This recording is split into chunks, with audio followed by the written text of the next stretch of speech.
How are you feeling about climate change and the energy crisis? It can sometimes feel like we are a bit helpless in speeding up the energy transition. Bad policy announcements from government, slow progress in reducing emissions in the UK, and really little change in our daily lives, alongside seeing the accelerating impact of climate change around the world. Temperature records broken every month, CO2 records each year, storms harder than ever. Climate change is happening. There are loads of ways that we can help to reduce our own impact, many of which I talk about on this channel. But here's one that you may not have seen before.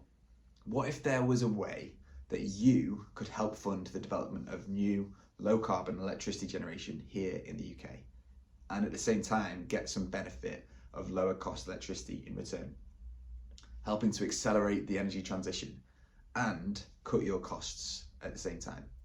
Would you want to know more? Well, over the last 2 years, I've been paying a monthly fee to a company called Ripple Energy. This monthly fee would help fund a wind farm in southwest Scotland, and then since April this year, I've been paying a monthly fee to help fund a solar farm in Devon. So, how much have I been paying, and what does that get me? I've been paying around £40 a month to own 350 watts of capacity at both projects. 350 watts of capacity sounds really quite small. For context, one solar panel will have a rated output of around 350 watts. A kettle uses over 2,000 watts. So what does Ripple say that £40 a month will get me when they are built? Well, from the wind farm, Ripple estimate that I will get almost 1.1 megawatt hours of electricity towards my annual bill. And from the solar farm, 340 kilowatt hours. Okay, so that sounds fairly good. Almost 1.5 megawatt hours per year funded by me alongside a bunch of others in the Ripple cooperative scheme. Okay, what's that in the context of my bills? What impact would it have on my bills? In 2022, we used around 5,530 kilowatt hours in the year. The two Ripple schemes that we've just contributed to will generate just over a quarter of our electricity use.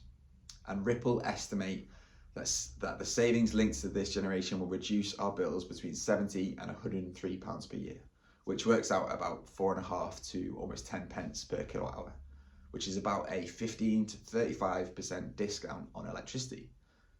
This saving will be through a monthly payout to my energy account. So for me, it would come into my Octopus Energy account as a saving on my bills. The saving comes from reducing the cost to generate the electricity, or what we call the wholesale price of electricity. But it doesn't mean the electricity will be free, because we'll still be paying for all the costs that make up transmission, VAT and levies that we have on electricity costs. So the total investment over a couple of years in those two schemes for us has been almost £1,000. And that's a really significant amount of money that not everyone would be able to afford, particularly during a cost of living crisis. We've paid monthly to spread the cost out a little bit, but the savings on our bills will be for the life of the scheme, which will be at least 25 years. Okay, so let's think about payback on those savings. The payback will be between 10 and 14 years on savings for our electricity bill. And this is more than just a payback, it's helping to provoke more of an energy transition, directly funding low emissions electricity generation and facilitating a very, very low carbon electricity grid. And it's going to help me save.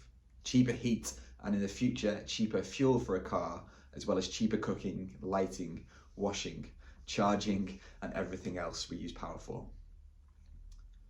And what would it mean in terms of CO2? The 1.5 megawatt hours that I'm expecting to generate through this scheme would reduce our emissions linked to our electricity use by around 300 kilograms each year. And this CO2 saving will reduce as more schemes like Ripple's get built. But considering my emissions at home are all from electricity and are around 1.1 tonnes of CO2 a year, a 27% reduction after this scheme opens would be a great step forward. And Ripple says that there are a bunch of benefits for joining the scheme. They say that the investment like this would be about 60% cheaper than the upfront cost of rooftop alternatives because of their economies of scale. So for context, for about £1,000, we earn around 700 watts of low carbon electrical generation. A standard domestic system is likely to be around 3,500 watts and probably cost around £7,000. So I would say the Ripple investment is a bit cheaper, but I think 60% is a bit of an exaggeration. You'd likely benefit more from savings for solar on your roof than a Ripple investment.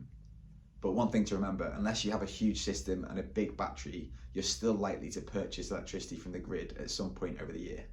Having additional generation from Ripple will help subsidize any electricity that you still need to purchase. And of course, if your roof can't take solar panels, or you live in a flat or somewhere where you don't have a roof, this is a way to benefit from low carbon technology. Ripple suggests that we could benefit from diverse sources of energy. So we could get some generation from a solar park and other bits of generation from a wind turbine. And that may mean that we see more savings from the wind farm in winter and more from the solar farm in summer. It'd be interesting to know how it works out over the whole year. Another benefit that they mention is around biodiversity.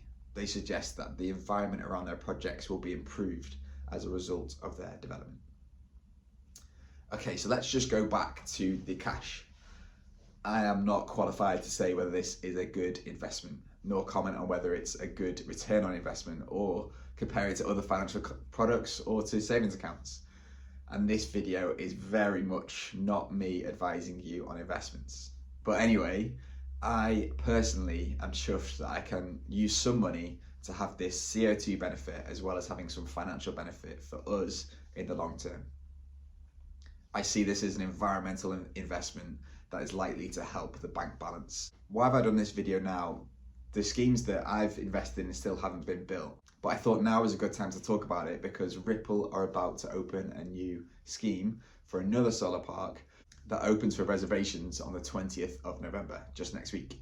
A reservation costs £25. It gives you an opportunity to be the first in the queue to buy part of the solar park.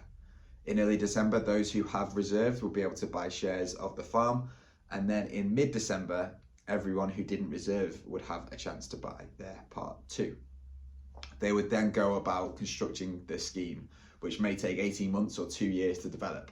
I mean, I've been paying for the Kirk Hill wind farm since February 2022 and won't benefit until spring in 2024. So please don't think this is a get-rich-quick scheme. It's a slow burn. That means you can fund renewable electricity for the long term. So, what do you think? Am I barking up the wrong tree in putting some of my hard-earned cash towards this investment? Or do you think that the savings for the next couple of decades would be worth it? Would you want to spend around £40 per month for a couple of years to help build a wind turbine or a solar farm? What else would be good to spend your money on in terms of reducing your emissions? That's it for this video. I have a few videos planned over the next few weeks, so watch out for a review of a piece of low carbon heating tech, a visit to a heat pump factory in County Durham, my friend's new electric vehicle, and maybe an interview with an amazing climate campaigner. Thanks, and see you soon.